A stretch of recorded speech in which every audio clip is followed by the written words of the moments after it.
okuva gavumenti bwe yayimiriza enteekateeka ez'okulonda abassentebe b'ebyalo okwalina okuba omwezi ogwokusatu omwaka guno, bingi ebizo byogerwa. Minisita w'ebyensimbi Kyazze yabuulira eggwanga nti okulonda kwayimirizibwa ensimbi ezo zikozesebwe mu kugulira abantu emmere abaali bafa enjala. Tugende mu kukuba akalulu nga waliwo bannaffe abafa enjala. Mundiremu tugende tukubisa akalulu ka LC1 nga bannaffe waliwo abannayuganda abafa enjala. Kyokka oluvannyuma Prime Minister Dr. Okulonda yategeeza eggwanga nti okulonda kulina okubaawo omwaka guno wadde nga Besigye yali ategeeza nti wali ssente nkwakubaayo omwaka ogujja. There are plans to definitely have elections. These elections will definitely take place and they will take place definitely this year. Honourable Speaker, let me not go to specific calendar days.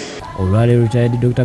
Besigye ayogedde ku nsonga y'okuyimiriza okulonda kw'abassentebe b'ebyalo, ensimbi ne ziteekebwa mu kugulira bannansi emmere ng'asinziira ku ofiisi ze ku Katonga Road. Besigye ategeeza nga bwe kinnyamiza ennyo gavumenti okuyimiriza okulonda olw'ensimbi ne ziteekebwa mu kugulira bannansi emmere. Gavumenti weetandikira mu ggwanga ku buli kyalo ye LC1 teriiwo mu ggwanga olwaleero, kubanga terondebwanga kati tuwezezza emyaka 2 nga LC terondebwanga. Ekitegeeza eziriwo ne mu mateeka teziriiwo, n'abazirimu abangi baafa. So kati tutambulira ku kintu ekiri mu bbanga nga tekiyina mirandira wekiva.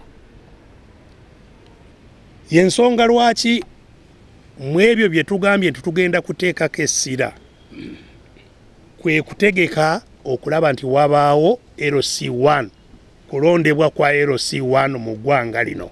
Agambye nti mu kiseera kino abantu bali mu kukaaba olw'enjala nga n'okulonda tekuliiwo, mwategeereza nti kyekiseera bannayuganda balabe ng'akalulu kano kategekebwa mu bwangu. Kubanga waliwo abamenyi b'amateeka abaagala okutulugunya eggwanga, baagala okumalako abantu emirembe, baagala abantu bafe. Tekijja kutuleetera okugamba nti kati tukole ki tukube emikono, nedda. Tusala amagezi gonna agataasa abantu baffe. N'olwekyo tujja kugenda mu maaso nga tukuba omulanga eri abo bonna abasobola okuyamba abantu baffe okuleeta kyonna kye balina. Besigye agamba nti eggwanga litubidde kati mu bizibu eby'enjawulo naddala enjala ey'amaanyi kyokka bwe yeewaayo okudduukirira abo abali mu kutawaanyizibwa enjala, poliisi yabakubamu omukka ogubalagala. Kugamba nti abantu baffe bafa, tulina kubaako kye tukola kubataasa, era ne twekolamu omulimu ne tutwala akamere ke twakuŋŋaanya ne tukagabira abantu abaali bafa. We twasooka okugaba emmere mu kitundu kiyitibwa Isingiro Mwankole, waliwo akafaawo abantu 6 nga bali mu ntaana. Alangiridde kampeyini gye batandiseeyo okutaasa eggwanga ng'eno bagitumye 5 issues ekivvuunulwa ensonga enkulu 5 mwe bagenda okutambuliza ku nsonga ez'enjawulo, era nga wano ategeeza nga bwe bafunyidde abazira kisa bagenda okubayambako okwasaganya ku nsonga y'enjala. Nayogedde ne ku bantu omuduumizi wa poliisi General Kayihura be yalaga bannamawulire ku bbalaza nti be bamu ku abo abeenyigira mu kutemula eyali omwogezi wa poliisi mu ggwanga Andrew Felix Kaweesi. Era ne bannyonnyola ngeri ki ze bategekamu ebyokutabula eggwanga nga biva mu poliisi yennyini.